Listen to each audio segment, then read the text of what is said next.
wabarakatuh. Perkenalkan, nama saya Zulkarnain Wahab. Saya mahasiswa S2 Pendidikan Sekolah Dasar di UHAMKA. Pada kesempatan hari ini saya akan memberikan sebuah informasi terkait dengan apa itu bullying dan bagaimana dampaknya terhadap kesehatan mental peserta didik. Seperti kita ketahui bersama, di zaman era globalisasi seperti saat ini, di era generasi Z, para peserta didik dengan sangat mudah mengakses berbagai informasi yang bisa mereka dapatkan baik secara online maupun offline. Maraknya kegiatan yang disebut dengan bullying, hal ini sangat meresahkan para pendidik maupun orang tua dari peserta didik. Sebagai seorang pendidik, kita harus mengetahui apa saja itu jenis-jenis bullying dan bagaimana bullying itu dapat terjadi, serta bagaimana dampaknya bagi kesehatan mental peserta didik. Mari kita simak bersama-sama apa itu bullying dan bagaimana dampaknya bagi kesehatan mental peserta didik kita. Selamat menyaksikan.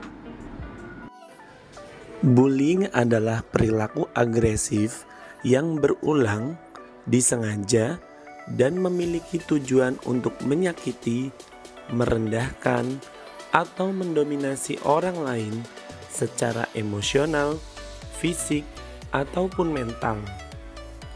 Tindakan bullying bisa terjadi dalam berbagai konteks, seperti di sekolah, tempat kerja, lingkungan, baik secara online maupun offline, ataupun di tempat umum. Bullying memiliki dampak negatif yang serius, baik bagi korban maupun pelaku. Dampaknya bisa bersifat jangka pendek dan jangka panjang. Selain itu, bullying juga bisa mempengaruhi berbagai aspek kehidupan seseorang, termasuk kesehatan mental, emosional, fisik, dan sosial. Jenis-jenis bullying dapat kita klasifikasikan menjadi bullying fisik, bullying sosial, bullying verbal, dan cyberbullying.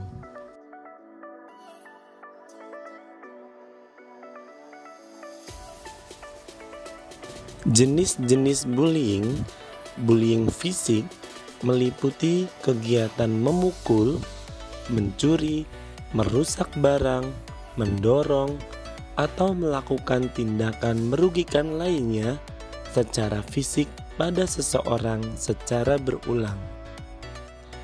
Bullying sosial meliputi kegiatan menyebarkan gosip atau rumor bohong, menjauhi seseorang, dan mengajak orang lain untuk ikut menjauhinya juga, serta ikut campur urusan orang lain dan menyebarkannya. Bullying verbal terdiri dari kegiatan menghina, mengancam, ataupun menyindir dengan julukan negatif, tidak selalu hanya terkait hal-hal fisik.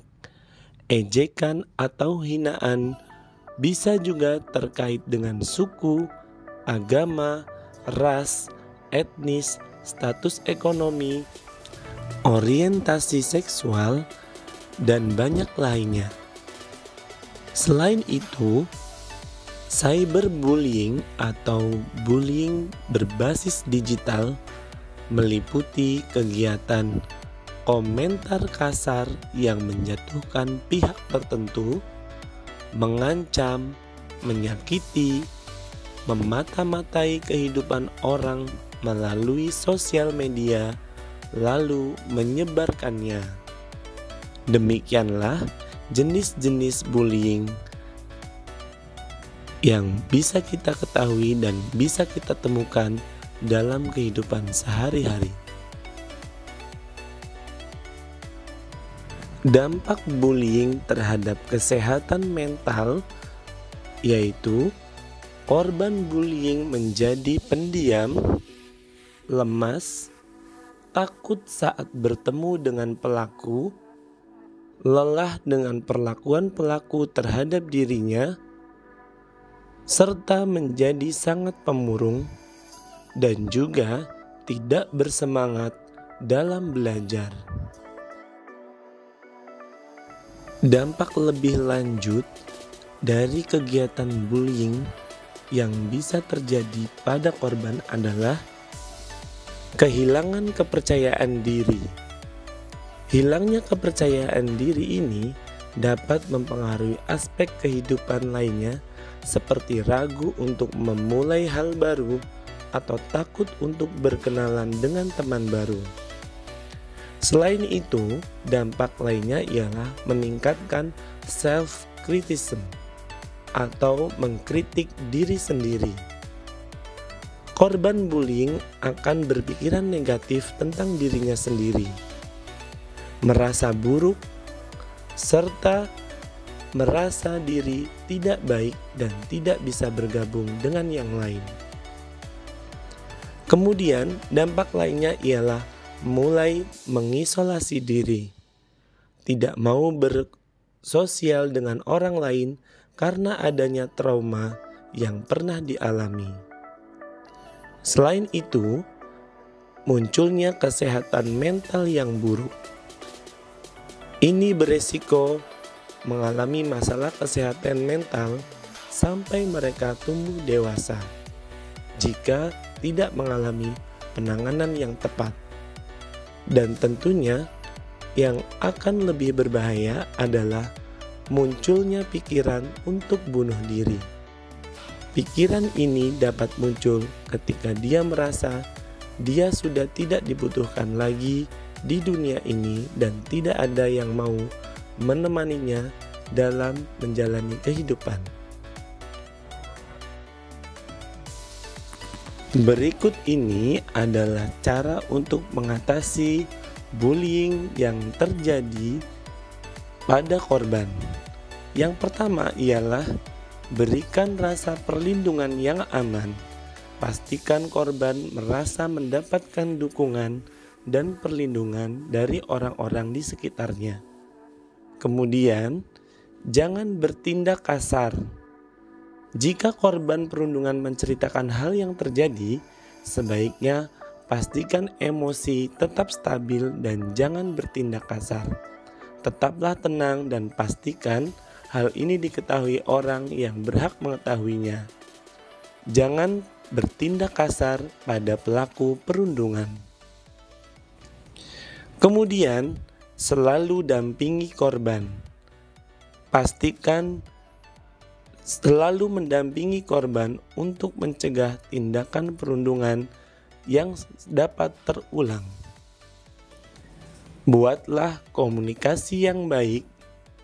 Pastikan adanya komunikasi yang baik dengan korban dan mencegah munculnya tindakan perundungan ini terulang kembali.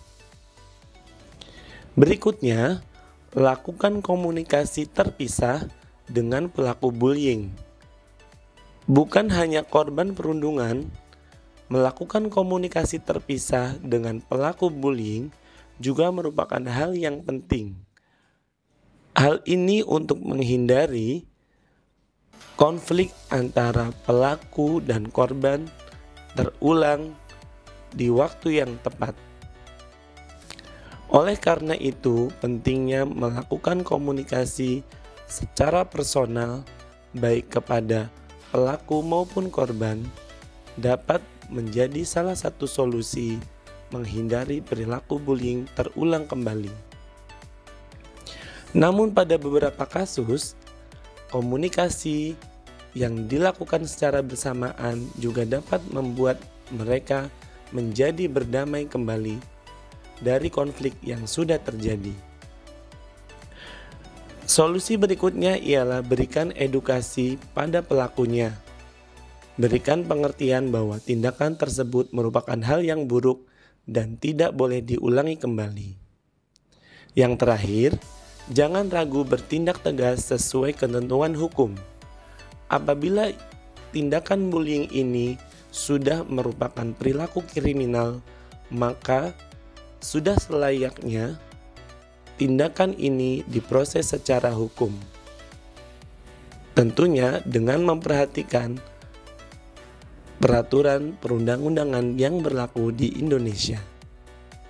Selain itu, jalinlah komunikasi yang baik dan efektif dengan wali murid untuk menghindari perilaku bullying terjadi di dunia pendidikan.